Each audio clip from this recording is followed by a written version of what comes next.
नमोस्तु गुरुदेव, नमोस्तु गुरुदेव, नमोस्तु गुरुदेव। कुमारी लाभांशी के जन्म दिवस के उपलक्ष्य में कटनी गौशाला के लिए श्रीमती सुनंदा सिंघई, श्रीमती पारुल सिंघई, कुमारी वाणी, कुमारी देशना परिवार ने 11,000 रुपये की राशि, सवाई सिंघई, जय कुमार जी, शांति कुमार जी परिवार से इन्होंने 11,000 रुपये की राशि कोठाली कटनी गौशाला के समर्पित किया। बहुत बहुत आपको साधुवाद और गुरुदेव का मंगल में आशीर्वाद। इन्होंने अपनी राशि के समेत यहाँ अपना लिफाफा भी समर्पित किया है। बहुत बहुत लाभांशी के जन्मदिवस पर उसके उज्जवल भविष्य के लिए गुरुदेव का आशीर्वाद और सबकी कामना। चलिए चलिए मैं आपको ले चलता हूँ शंका समाधान की ओर। गुरुदेव, प्रथम प्रश्न समीक्षा जैन अलवर राजस्थान से कह रहे हैं। गुरुदेव, आज इस पंचम काल में हम मानव इतने दुखी क्यों हैं तथा इन दुखों से मुक्ति किस प्रकार पा सकते हैं? गुरुवर, अगर किसी बच्चे में बचपन से हमें घोर आध्यात्मिकता दिखती हो तो क्या यह उसके पूर्व जन्मों का फल है? और दूसरी बात उन्होंने कही गुरुदेव कि मैं कॉम्पिटिटिव एग्ज़ाम की तैयारी कर रही हूँ, तो क्या भावना योग में क्या ऐड करूँ ताकि हमारे एग्ज़ाम के लिए वो लाभदायक हो? 3 सवाल एक साथ। पंचम काल में लोग दुखी क्यों? हर काल में दुखी हैं। वस्तुतः दुख की वजह हमारा काल नहीं, हमारे दुख की वजह हमारे मन में पलने वाला अज्ञान है। संसार का हर प्राणी अपने मोह और अज्ञान के कारण दुखी है।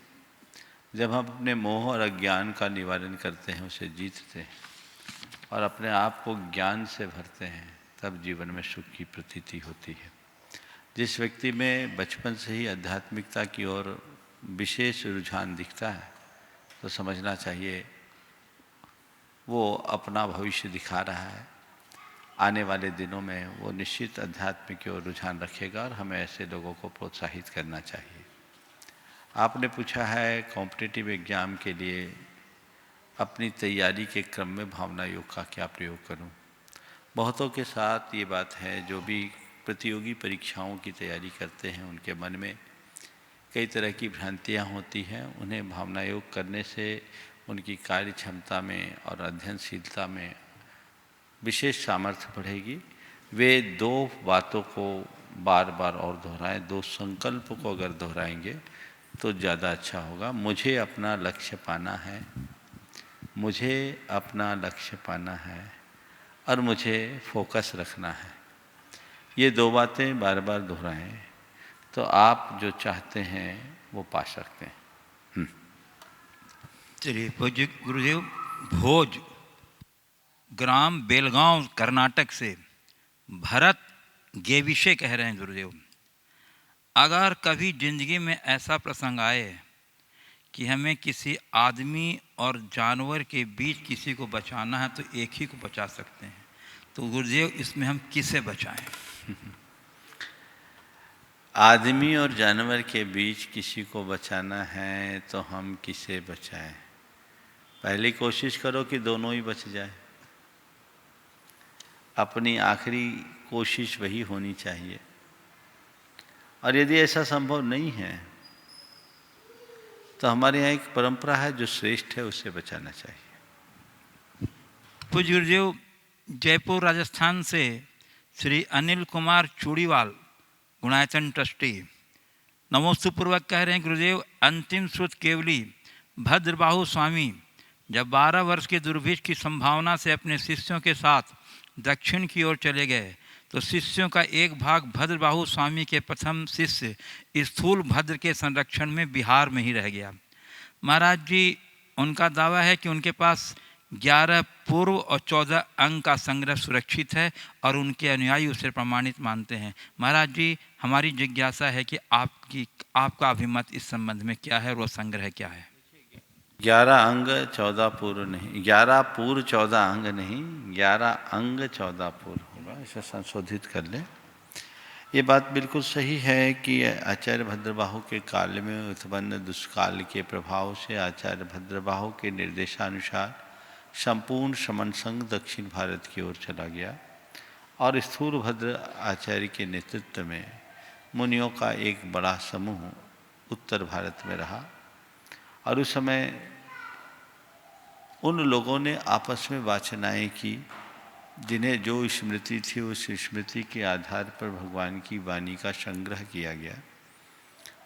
वो मथुरा में वाचना हुई, बल्लभी में वाचना हुई, पाटलिपुत्र में वाचना हुई। इन वाचनाओं के आधार पर आगम ग्रंथ की रचना मानी गई और उनके अनुसार 11 अंग और पूर्वों का संग्रह हुआ। ये मान्यता श्वेतांबर परंपरा की है और श्वेतांबर परंपरा में आज भी 11 अंग और पूर्वों की उपलब्धता है, कुछ को छोड़कर। पर दिगंबर परंपरा में ऐसी कोई मान्यता नहीं है। दिगंबर परंपरा के अनुसार भगवान महावीर के निर्वाण के 588 वर्ष बाद तक कोई भी श्रुत लिपिबद्ध नहीं हुआ।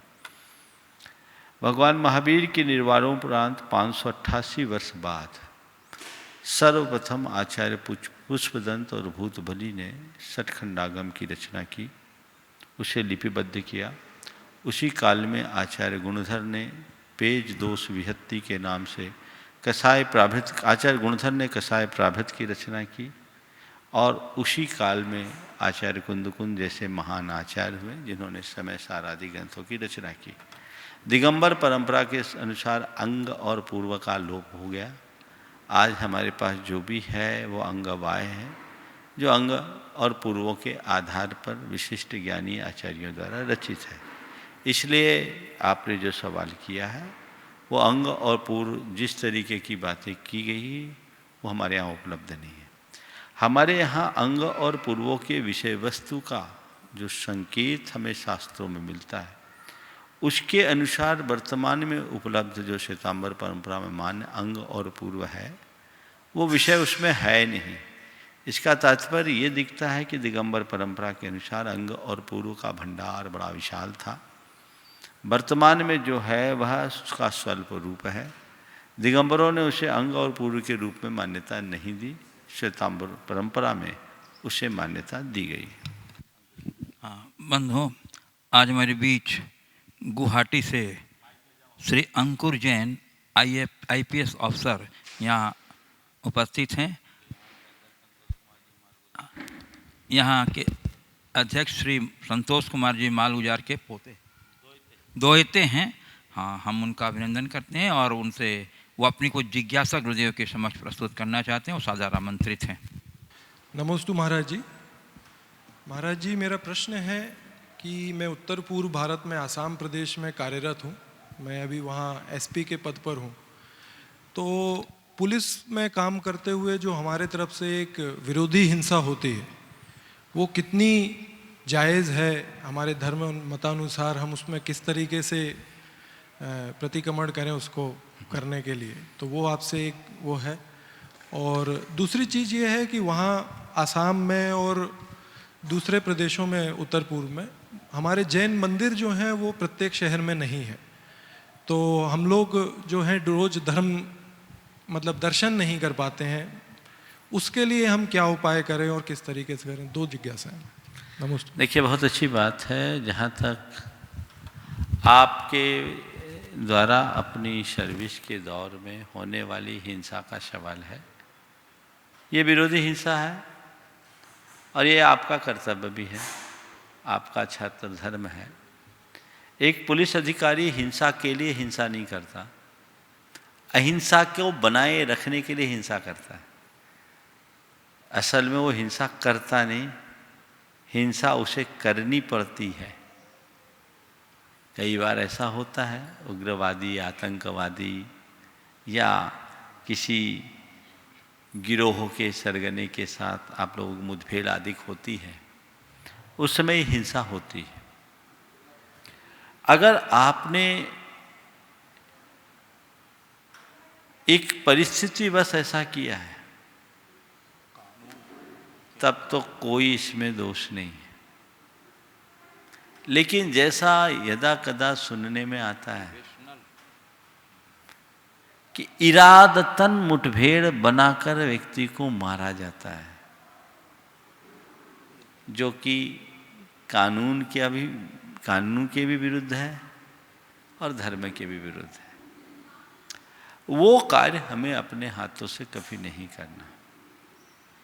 हम जो भी कार्य करें आत्मरक्षार्थ, जन रक्षार्थ, राज्य रक्षार्थ या राष्ट्र रक्षार्थ करें। उसके लिए जो भी किया गया वो क्षम्य है, लेकिन ये जो कुछ भी हो वो हमारी मर्यादा के भीतर हो, मर्यादा के बाहर नहीं।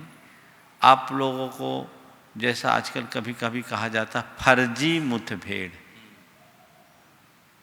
वो धर्म सम्मत नहीं है। ऐसे व्यक्ति को गिरफ्तार करके कानून सम्मत सजा दिलाना आपका और आप जैसे वरिष्ठ अधिकारियों का कर्तव्य है, उन्हें दिलाना चाहिए, लेकिन इस तरीके का कार्य नहीं करना चाहिए। दूसरा सवाल आपने कहा कि उस पूर्वांचल में, पूर्वोत्तर में बिल्कुल मंदिर आदि सब शहरों में नहीं, बहुत थोड़ी जगहों में हम क्या करें, रोज की तरह हम वहाँ धर्म नहीं कर सकते तो वहाँ क्या करें। आपसे मेरा ये कहना है कि आप अधर्म न करें, यही आपका धर्म है। हम मंदिर नहीं जा सकते, कोई परवाह नहीं, पर मन मंदिर को साफ बना कर रखो, अपना काम हो जाएगा।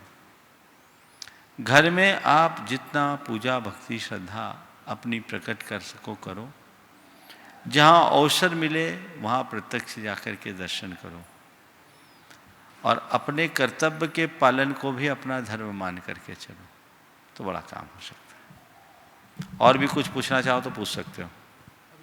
ठीक ठीक। गुरुदेव, कानपुर उत्तर प्रदेश से युधिष्ठिर जी पूछ रहे हैं, गुरुदेव मैंने स्वयं को नहीं बनाया है, मुझे प्रकृति के दिए केमिकल और हार्मोन एवं मूर्छाओं ने निर्मित किया है, जो हमारे अच्छे बुरे कर्मों को निर्धारित करती है। यही मूर्छाएं हमारे विवेक को भी हर लेती है।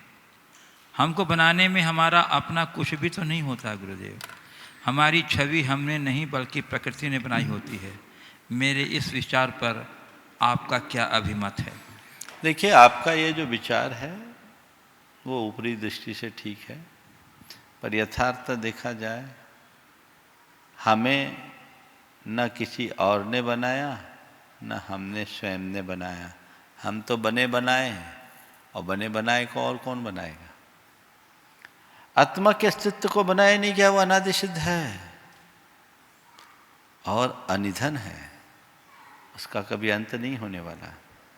संसार में किसी को भी न तो मूलतः बनाया जा सकता है न मिटाया जा सकता है। संसार की हर वस्तुएं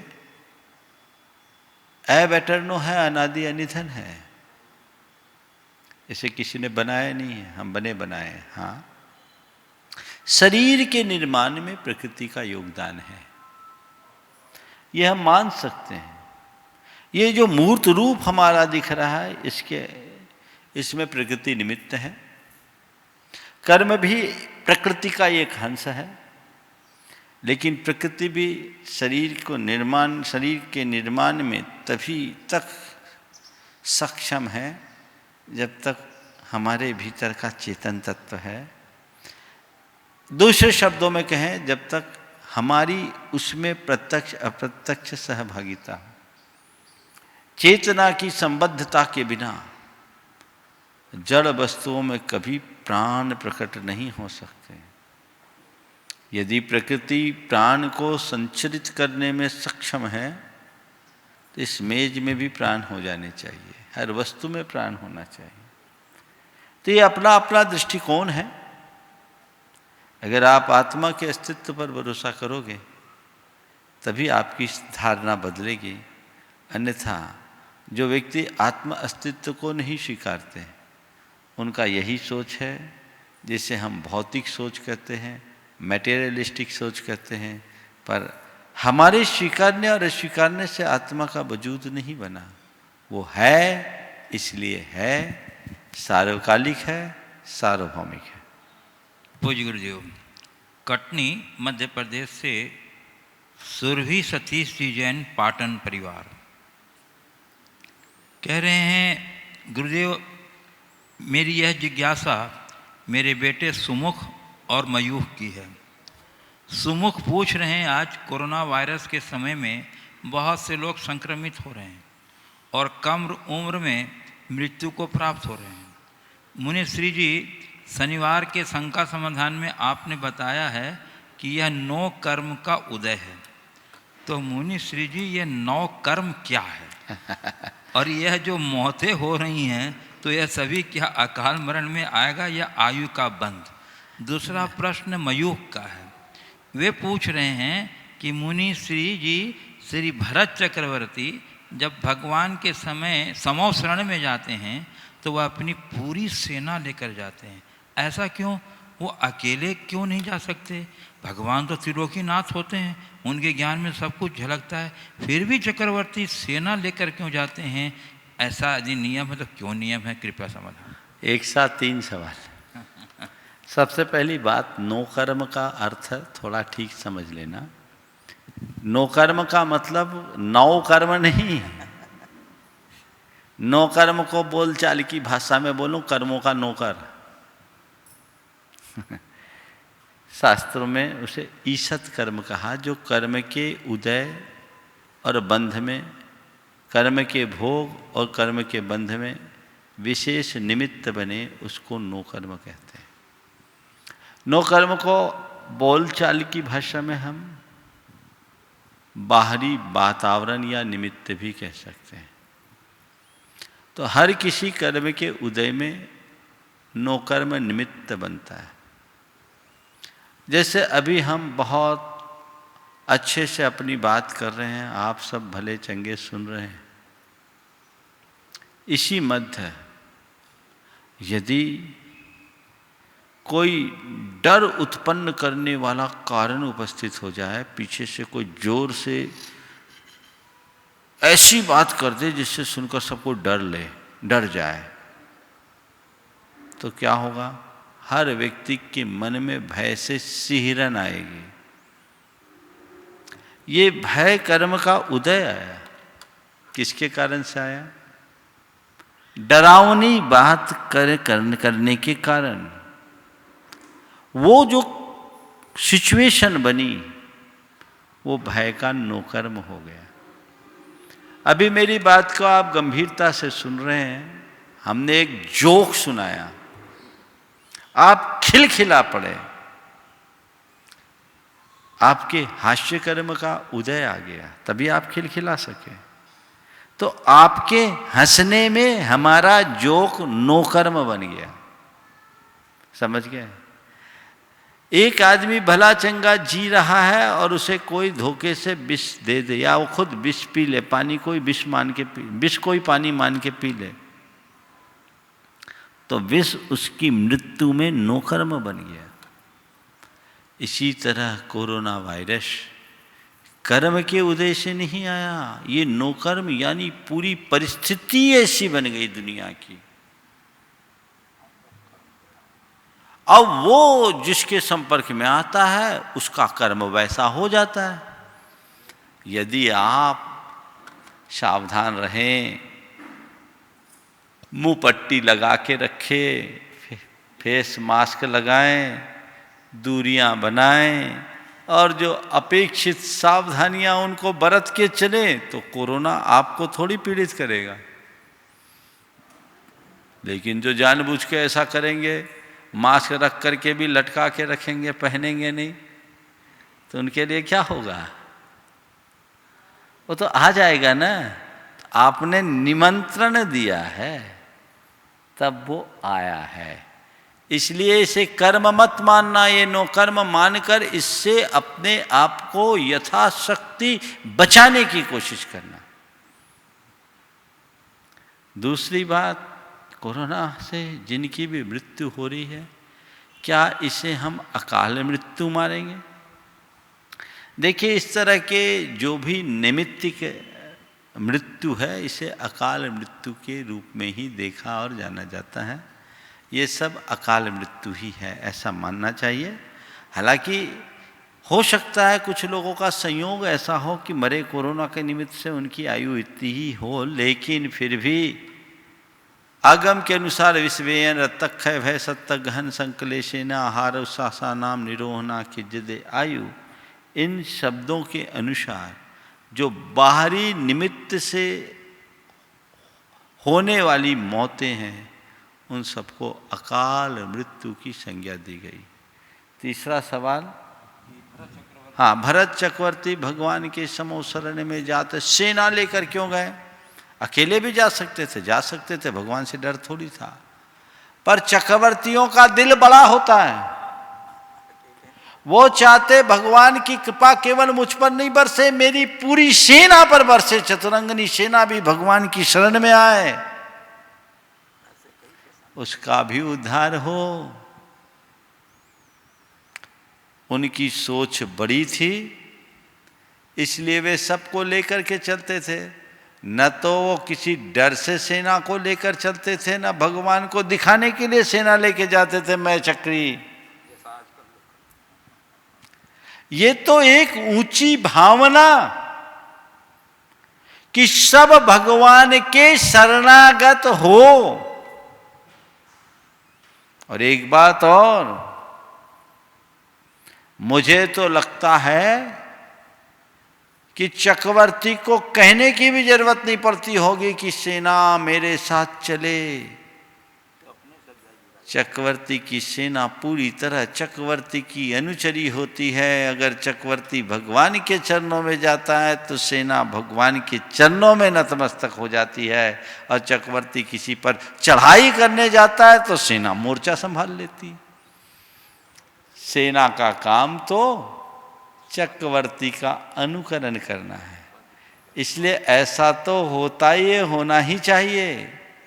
और इसलिए मैं कहता हूँ हर बड़े आदमी को दुनिया के कार्य में भले अपने साथ वालों को अनदेखा करे, पर धर्म कार्य में जब भी आगे बढ़े अपने पीछे वालों को भी अपने साथ रखने का भाव रखे, तभी उसका बड़प्पन और उदारता प्रकट होगी। पूज्य गुरुदेव, कोलकाता पश्चिम बंगाल से श्री मुन्ना रीता पहाड़िया नमोस्तु पूर्वक कह रहे हैं, गुरुदेव पिछले 15 दिनों से मैं, मेरी पत्नी रीता एवं दोनों बच्चे, बहू एवं ड्राइवर सभी कोरोना से पीड़ित रहे हैं। इस बीच आपके आशीर्वाद एवं प्रतिदिन की शांति धारा से हम सभी घर पर रहकर उपचार किए, पूर्णायु का काढ़ा एवं संस्मनी बटी लिए और अब काफ़ी सुधार की ओर अग्रसर हैं। लोगों ने हमारी स्थिति को देखते हुए अस्पताल में भर्ती होने की सलाह दी, परंतु गुरुदेव यह आपके आशीर्वाद का ही प्रतिफल है कि हमें बिना अस्पताल के ही घर पर सही इलाज हो गया। महाराज जी, इस बार हमें एक नई अनुभूति हुई कि जब आपके द्वारा शांति धारा यहाँ प्रारंभ होता था कटनी में, उसी समय हमारे हृदय में एक धड़कन महसूस होती थी। गुरुदेव, मैं ये जानना चाहता हूँ कि इसके पीछे का क्या विज्ञान है। क्या मेरी कृतज्ञ दृष्टि में यह आपका हम लोगों के प्रति वात्सल्य, आशीर्वाद तथा आपके मुखारबिंद से होने वाले शांति धारा के उच्चारणों की स्वर तरंगें और हम लोगों की आपके प्रति समर्पण भावना की तरंगों के मध्य कोई टेलीपैथी चमत्कार है? गुरुदेव कृपया मेरी भावना का समाधान करें। आम खाओ, पेड़ क्यों गिन रहे हो? काम हो गया, इसमें ज़्यादा दिमाग नहीं लगा, समझ गए ना। स्वास्थ्य लाभ की कामना है तो है, और शांति धारा तो होती ही है, पर वे भक्त लोग बड़े भाग्यशाली होते हैं जिनका बिना कहे गुरुओं के मुख से शांति धारा में उनका उल्लेख होता है। आपकी भावना अच्छी, आप अपनी भावना को इसी तरह बरकरार रखें और जीवन के पथ को आगे बढ़ाएं। एक शब्द आता है संप्रेषण। भावनात्मक जुड़ाव जहाँ होता है वहाँ स्वाभाविक स्पंदन होता है। निश्चित आपकी भावनाएं इधर जुड़ी, इधर की भावना का निमित्त उधर से जुड़ा, उसका असर वहाँ घटित हो सकता है। ये तभी होगा जब हम भावनात्मक स्तर से अपने आप को जोड़ के रखें। पूज्य गुरुदेव, सिडनी ऑस्ट्रेलिया से श्रीमती नम्रता जैन कह रही हैं, महाराज श्री, मैं प्रतिदिन प्रातःकाल पूजा पाठ करती हूँ, लेकिन समय का अभाव होने के कारण तत्वार्थ सूत्र, इष्टोपदेश आदि ग्रंथ नहीं पढ़ पाती। मेरी जिज्ञासा है गुरुदेव, क्या मैं सायंकाल पढ़ सकती हूँ? पूजा का भी सही समय क्या होता है? कृपया मार्गदर्शन।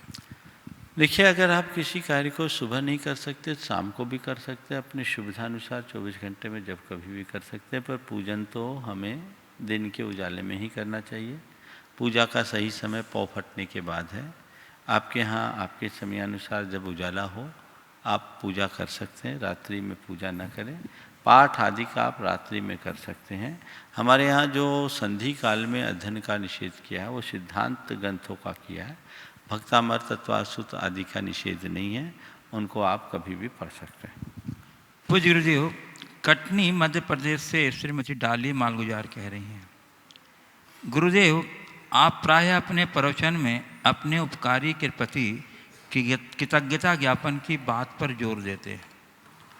गुरुदेव, मैं यह जानना चाहती हूँ कि जो उपकारी मेरे संपर्क में रहते हैं उनके प्रति तो हम कृतज्ञता ज्ञापन कर देते हैं, परंतु गुरुदेव इस जीवन में पर बहुत सारे ऐसे लोग हैं जो सजीव भी होते हैं, निर्जीव भी होते हैं, जिनका हमारे जीवन पर बहुत उपकार रहता है, परंतु उनका कोई प्रत्यक्ष संपर्क नहीं रहता, न जानकारी रहती है। ऐसे में उन उपकारियों के प्रति हम किस प्रकार की कृतज्ञता ज्ञापन करें ताकि हम कृतघ्नी होने से बच जाएं? पहले जो प्रत्यक्ष उपकारी उनके प्रति तो करो। लोग तो इतने कंजूस हैं कि जिनका प्रत्यक्ष उपकार है उनके प्रति भी कृतज्ञता व्यापित नहीं करते। तुम कहीं से कहीं जा रहे हो, तुम्हें किसी ने अपनी गाड़ी में थोड़ी सी लिफ्ट दे दी, उसको तो तुम थैंक्स बोल दोगे, पर अपने मन से पूछो, कभी अपने माँ बाप को कृतज्ञता से भर करके प्रणाम करने का मन हुआ, उनके प्रति आभार प्रकट करने का मन हुआ कि आपकी कृपा से मैंने ये दुनिया देखी, आपने मुझे इस लायक बनाया, हम आपके आभारी हैं? शायद बहुत कम लोग होंगे जो ऐसे लोगों के प्रति अपना कृतज्ञता भरा आभार व्यक्त करते हों। पहला काम, जिनके संपर्क और संसर्ग में हम रहते हैं उनके प्रति कृतज्ञता रखें, धन्यवाद का भाव रखें, ताकि हमारा संबंध और मधुर हो और प्रेम का विस्तार हो।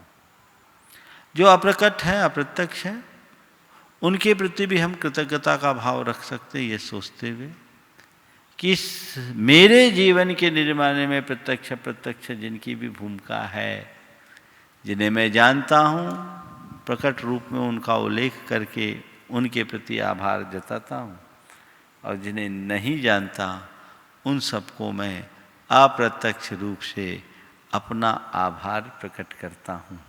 ये भाव तो हम प्रकट कर ही सकते हैं। अंदर से कृतज्ञता प्रकट होती है। अगर मन उपकारों को स्वीकारता है तो हमारी कृतज्ञता स्वतः प्रकट हो जाती है, और मन में वैसी उदारता नहीं है तो कृतज्ञता को प्रकट करना भी बड़ा कठिन होता है। पूज्य गुरुदेव, पूना महाराष्ट्र से आशीष जैन कह रहे हैं, महाराज जी, बच्चों के भलाई और भविष्य के लिए उन्हें बार बार पढ़ने को बताने से उन्हें आकुलता होती है, और अगर उन्हें पढ़ने को न बताने से हमारे कर्तव्य की उपेक्षा होती है। ऐसी हालात में हमें क्या करना चाहिए? बच्चों को उनके भविष्य के प्रति जागरूक करना चाहिए, सावधान करना चाहिए, उन्हें आवश्यक हिदायतें देनी चाहिए, लेकिन बार बार नहीं बोलना चाहिए। एक बार प्रेम से उन्हें समझा दें, और समझाते समय उनके साथ अपना भावनात्मक जुड़ाव स्थापित करें। आप लोग प्रायः बच्चों को आदेशात्मक शब्दों में बोलते हैं। अब बच्चे से आप, जब वो खेल में मगन है, तब कहे पढ़ाई करो, किसी और काम में कहे छोड़ो तुम मस्ती करते हो, पढ़ाई करो। तो इससे बच्चों का मन अलग प्रकार से रिएक्ट होता है। उसके लिए क्या चाहिए? आपको भी अपनी आदत बदलनी होगी। देख रहे हैं बच्चे खेल रहे हैं तो थोड़ी देर बच्चों के साथ आप भी खेलने लगो। फिर बच्चों से बोलो कि देखो बेटे कब तक खेलोगे, अपने को पढ़ाई भी करनी है, चलो अब पढ़ाई करते हैं। फिर बच्चा बहुत सहजता से पढ़ेगा। और जिस वक्त बच्चा पढ़ रहा हो उस वक्त उसे पढ़ाई की महत्ता बताएं कि बेटे जीवन में पढ़ाई का स्थान क्या है। और इस तरीके से उन्हें समझा दें कि बच्चे को फिर दोबारा कुछ समझाने की जरूरत ही ना पड़े। वो सोशल मीडिया में लगा हुआ है, खेलकूद में लगा हुआ है, दूसरे काम में लगा हुआ है, उससे उसे हटाना है। पर ध्यान रखो, हिदायतें दो, पीछे मत पड़ो। वे लोग भी गलत करते हैं जो अपने बच्चों की सब बातों की अनदेखी करते हैं, और वे लोग भी गलत हैं जो बच्चों के पीछे पड़ जाते हैं। ना अनदेखी करो ना पीछे पड़ो। समय के अनुरूप जहाँ जो जैसी आवश्यकता है उसे उन्हें समझाओ और उनके साथ भावनात्मक जुड़ाव रखते हुए उनके हृदय में ऐसा स्थान बनाओ कि हमारे माँ बाप हमारे लिए जो कहते हैं वो सही है और हमें वो करना है। बहुत कम माँ बाप ऐसा कर पाते हैं। ध्यान रखना, जब तक आप बच्चों का पालन सही तरीके से नहीं करेंगे आदर्श माता पिता नहीं बन पाएंगे, और अगर आप आदर्श माँ बाप नहीं बनेंगे तो बच्चे आदर्श संतान कैसे बनेंगे। तो हमें दोनों तरफ से बातों को समझने की आवश्यकता है। पूज्य गुरुदेव, पार्ले पॉइंट सूरत गुजरात से श्री अशोक कुमार गांधी कह रहे हैं गुरुदेव कि कहा जाता है कि जिंदगी में जो जितना ज़्यादा तपता है उतनी ही उसकी कीमत बढ़ती चली जाती है। उदाहरणार्थ, मकई का एक पीस कच्चा 5 रुपए में बिकता है, उसे अग्नि में सेकने पर 10 रुपए में बिकता है, और वही मकई को पॉपकॉर्न बनाने के बेचने से उसकी कीमत 20 रुपया से भी ज़्यादा में बिकती है। महाराज हमें बताएं कि हम भी मकई की तरह जिंदगी में कैसे तपें जिससे हमारी वैल्यू भी बढ़ती चली जाए। ये यथार्थ है कि तपने से हमारा महत्व बढ़ता है। मकई की तरह तो मैं अपने आप को नहीं जोड़ता, क्योंकि मकई का मूल्य है और हमारा महत्व है। जीवन की गुणवत्ता में और महत्ता में तब बहुत बड़ा निमित्त है। हम अपना महत्व, हम अपनी गुणवत्ता बढ़ा सकते हैं तप के बल पर अंतर केवल इतना है, मकई को कोई और तपाता है, स्वयं को हमें खुद तपाना पड़ेगा, खुद तपना पड़ेगा, खुद तपाना पड़ेगा। कोई दूसरा हमें तपाए तो वो हमारे लिए दाह होगी, और हम खुद तप जाएं तो हमारे जीवन की राह होगी। खुद को खुद तपाएं, इसे अपने जीवन का लक्ष्य बनाएं, और हमेशा जब कभी भी कोई ऐसी स्थितियां आए ये समझ लें कि सारी समस्या का हल तपस्या है। कोई भी समस्या हो मैं उसे तपस्या बनाऊं, तब हम अपने जीवन में कुछ सार्थक उपलब्धि घटित कर पाएंगे। पूज्य गुरुदेव, कटनी मध्य प्रदेश से श्री सेठ सुभाष जैन, निर्देशक धर्म प्रभावना समिति, नमोस्तु पूर्वक पूछ रहे हैं गुरुदेव, जो आत्मा को पहचान लेते हैं समयानुसार उनके ज्ञान की धारा निरंतर ज्ञान रूप ही चलती रहती है। उनके धारणा में हमेशा शांति की चाह बनी रहती है और संसार से दूर रहने की दृढ़ता भी बनी रहती है। परंतु गुरुदेव, गृहस्थाश्रम में रहते हुए सांसारिक काम भी चलते रहते हैं, तो क्या गुरुदेव उनको बंद होता रहता है? देखिए, भूमिका के अनुरूप कर्म का बंध तो सबको होता है। आप गृहस्थाश्रम की बात करते हैं, हम साधुओं को भी बंद हो रहा है। ऐसा मत सोचना, अभी ये कार्यक्रम कर रहे हैं तो हम निर्बंध नहीं है, यहाँ भी बंद हो रहा है। हाँ, पाप नहीं बंधेगा। अच्छे भाव से अच्छा कर्म कर रहे हैं तो पुण्य बंधेगा। गृहस्थी में भी आपके द्वारा शुभाशुभ प्रवृत्तियाँ होते रहती है, और जहाँ प्रवृत्ति है वहाँ बंध है। शुभ प्रवृत्ति के परिणाम स्वरूप पुण्य बंधता है, और अशुभ प्रवृत्ति के परिणाम स्वरूप पाप बंधता है। बंध तो जब तक प्रवृत्ति है तब तक चलेगा। इसलिए क्या करें? प्रथमतया यथासंभव अपनी प्रवृत्तियों पर अंकुश रखें, अशुभ प्रवृत्तियों का निरोध करें, जितना बने अशुभ से बचें, शुभ को अपनाएं। साथ ही प्रवृत्ति के साथ साथ अपना परिचय सदैव अपने साथ रखें। मैं कौन हूँ और मेरा क्या है, ये ध्यान रखें। ये दो पंक्तियाँ इस संदर्भ में बड़ी उपयोगी है। रे समदृष्टि जीवड़ा करे कुटुंब प्रतिपाल,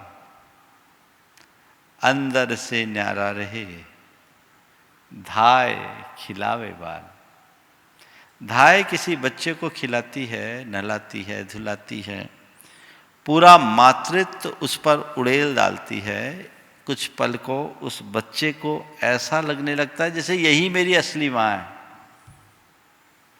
धाय अपना पूर्ण कर्तव्य निभाती है, पर इसके साथ उसके अंदर इतनी समझ रहती है कि मेरा बच्चा ये नहीं है। संसार में सब कुछ करो, स्वयं में रमो। प्रवृत्ति जितनी है होगी, भूमिका के अनुरूप होगी, और जितनी प्रवृत्ति होगी उतना बंद होगा। लेकिन ये स्वरूप बोध हमारे भावी कल्याण का बीज बनेगा। आने वाले समय में हम उससे मुक्ति के अधिकारी बनेंगे।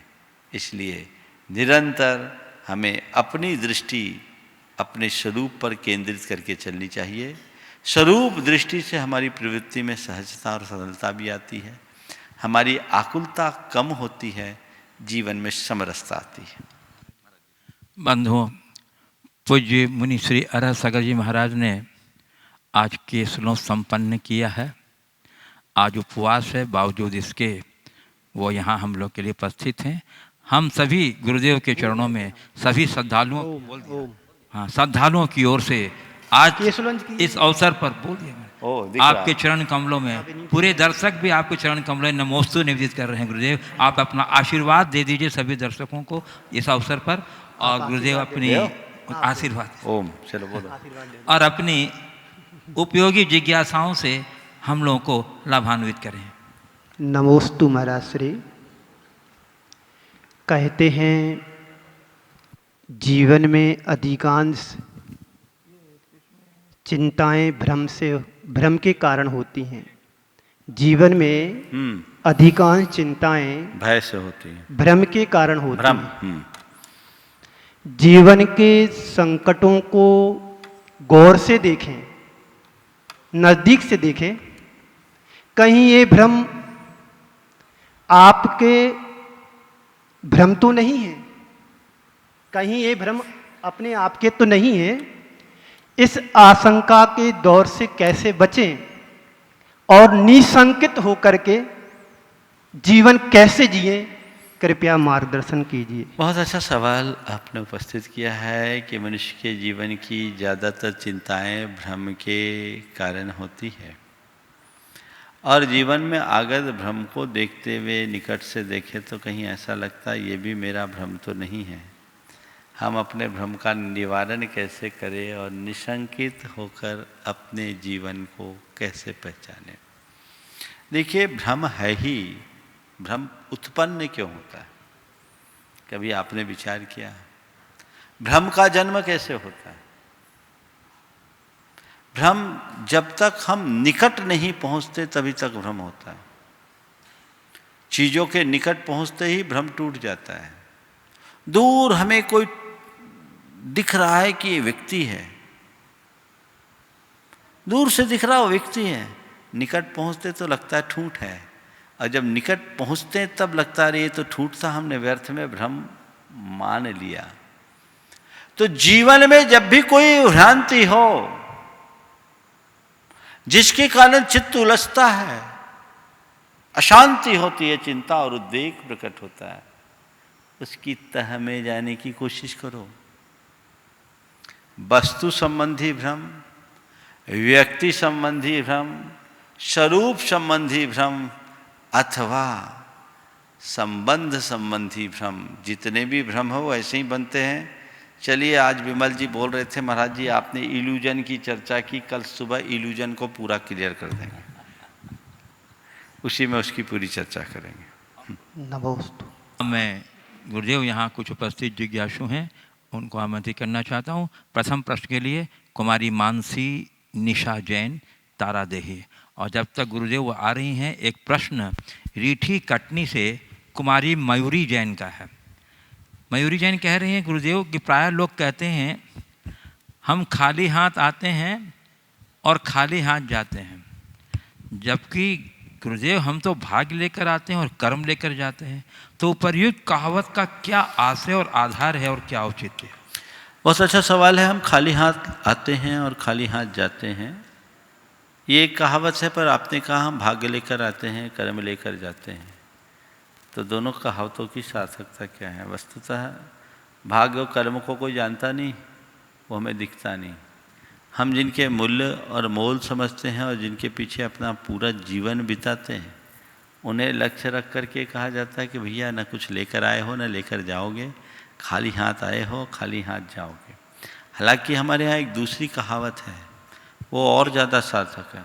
मुट्ठी बांध आया जगत में, हाथ पसारे जासी। मुट्ठी बांध करके तुम आए हो, हाथ पसारे जाओगे, यानी कुछ लेकर आए पुण्य की पूंजी, पर इस दुनिया में पुण्य को भोग कर खाली हाथ जा रहे हो, हाथ पसार कर जा रहे हो, कुछ लेके नहीं जा रहे हो, क्योंकि तुम संचित लाए थे, अर्जित नहीं कर पाए, तुमने केवल भोग किया है, उत्पादित नहीं किया, अर्जित नहीं किया।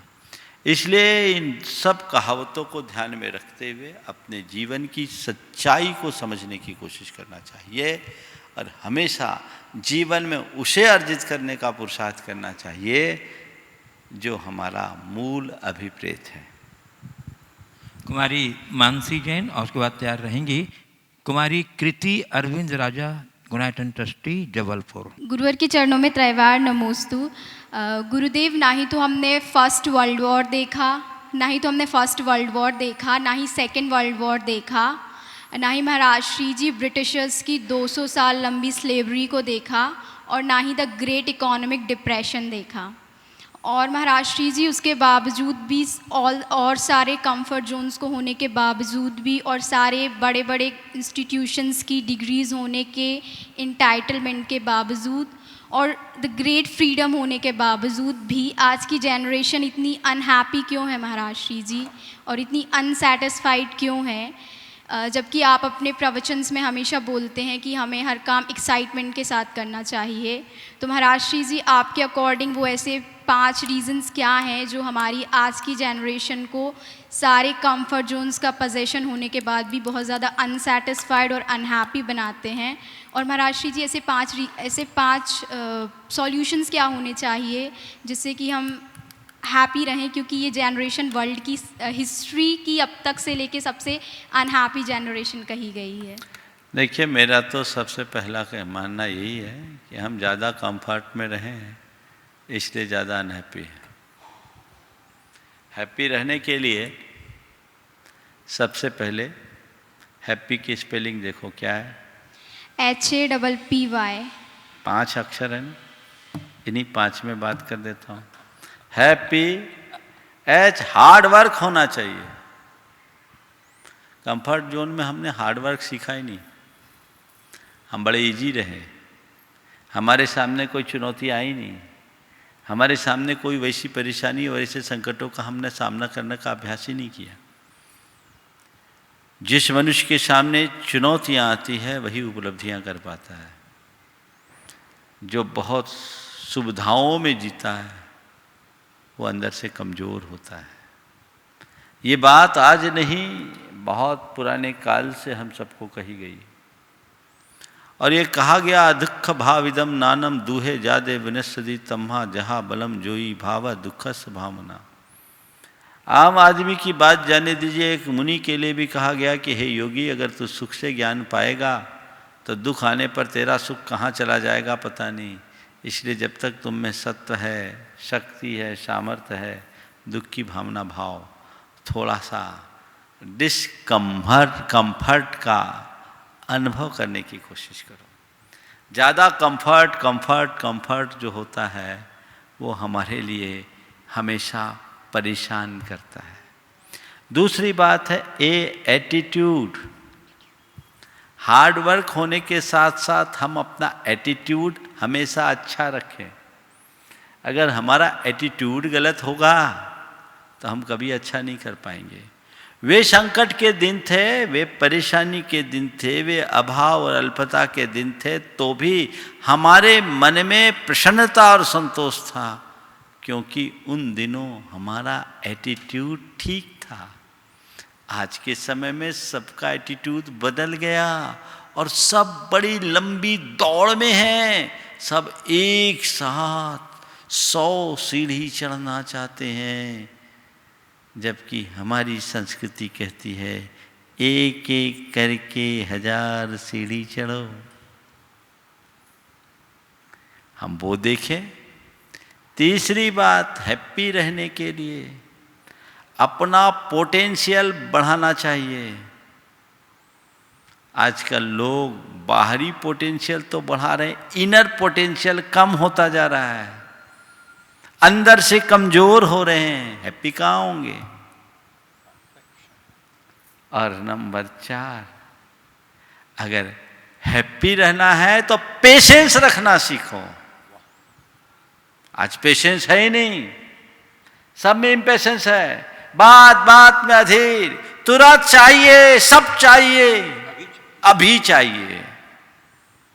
ये कमजोरी है ना जी महाराज श्री जी। और हैप्पी रहना है तो यश करना सीखो। वाई फॉर यश, समझ गए? अब आज यश कहाँ है? सब में मुंडी हिलती। नो, यश करना सीखोगे तो हैप्पी रहोगे। परिस्थितियां जो हो, सिचुएशन जो हो, सबको यश कह के एक्सेप्ट करो। हमेशा हैप्पी बने रहोगे, चाहे कंफर्ट हो या डिस्कंफर्ट। 5 बातें हो गई ना जी महाराज श्री। चलिए, कुमारी कृति अरविंद राजा जैन, यूनाइटेड चट्टी जबलपुर, उसके बाद तैयार रहेंगे कुमार आदि जैन, सुव्रत जैन, कुमार गर्वित जैन। प्रश्न पूछेंगे सुव्रत जैन और गर्वित जैन। गुरुवर के चरणों में त्रिवार नमोस्तु नमोस्तु नमोस्तु। गुरुवर, मेरा प्रश्न महाराज श्री के प्रश्न के थोड़ा बहुत सिमिलर ही है, पर फिर भी मैं रखूँगी। गुरुवर, आजकल ज़्यादातर पीढ़ियाँ जीवन की वास्तविक चुनौतियों से उत्पन्न नहीं होती, बल्कि उन काल्पनिक परिस्थितियों से, समस्याओं से उत्पन्न होती हैं, जिसे हमारा मस्तिष्क उत्पन्न करता है। तो गुरुवर, माइंड में उत्पन्न होने वाली काल्पनिक समस्याओं से हम कैसे अपने आप को दूर रखें, जिससे हमारा जीवन सुखमय हो सके? माइंड में, मस्तिष्क में उत्पन्न होने वाली काल्पनिक समस्याओं से हम अपने आप को कैसे दूर रखें, जिससे हमारा जीवन सुखमय हो सके? देखिए, सबसे बड़ी बात ये बिल्कुल यथार्थ है कि हमारे जीवन की जो समस्याएं हैं उनका वास्तविकताओं से संबंध कम है, वे काल्पनिक ज़्यादा है। और इसकी मूल वजह है, सबसे बड़ी वजह तो मुझे ये दिखती है कि लोग यथार्थ से को भूलकर आजकल कल्पना के लोक में विचरण करने के अभ्यासी हो गए। हर व्यक्ति एक अलग प्रकार की कल्पनाओं में जीता है और वो अपनी कल्पनाओं का अपना संसार रचता है, और जो भी ऐसा करेगा उसका जीवन हमेशा उलझेगा। मस्तिष्क में उत्पन्न होने वाली कल्पनाओं को हम जीवन के यथार्थ के बोध से शांत कर सकते हैं। ध्यान, चिंतन हमारे मस्तिष्क की अनावश्यक अवांछित कल्पनाओं को नियंत्रित करने में सहायक होता है। भावना योग भी आपके लिए इसमें बहुत सहायक होगा। आजकल एक शब्द चल पड़ा है ओवर थिंकिंग, जो हमारे मेंटल हेल्थ को बुरी तरह प्रभावित करता है। ये भी क्या है? ये हमारी कल्पनाओं की उलझन ही तो है। अगर आप उन्हीं में उलझ जाओगे तो जीवन में उपस्थित चुनौतियों का सामना कैसे कर पाओगे?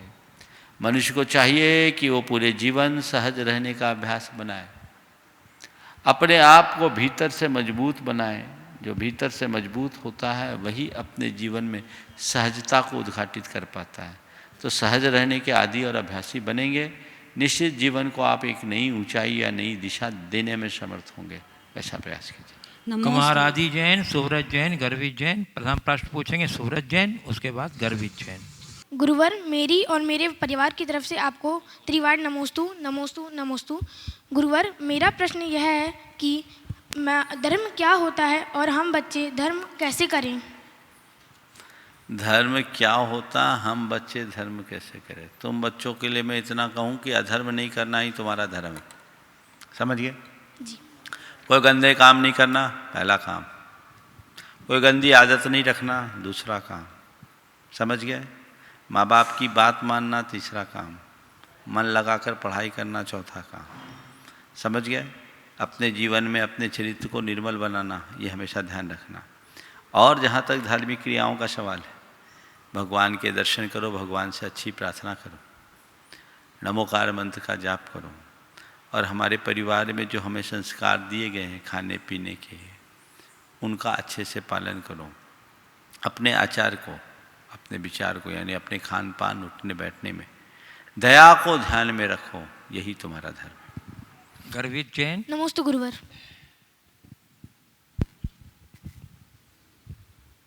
नमोस्तु गुरुवर, मेरी परिवार की तरफ से नमोस्तु नमोस्तु नमोस्तु। मेरा प्रश्न ये है कि कल मैंने आपको पहली बार आहार दिए, मैं बहुत खुश था। मैं सबको बता रहा था कि मैंने पहली बार आहार दिए, मैंने पहली बार आहार दिए। ये सही है कि गलत है? बहुत अच्छा है, ये तो बताना ही चाहिए, ये बड़ा अचीवमेंट है।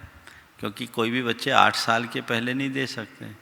गर्भ से 8 साल, इस बच्चे के 8 साल पूरे हुए और उसने गुरु को आहार दिया, अभिषेक किया। ये हमारे जीवन की सबसे बड़ी उपलब्धि है।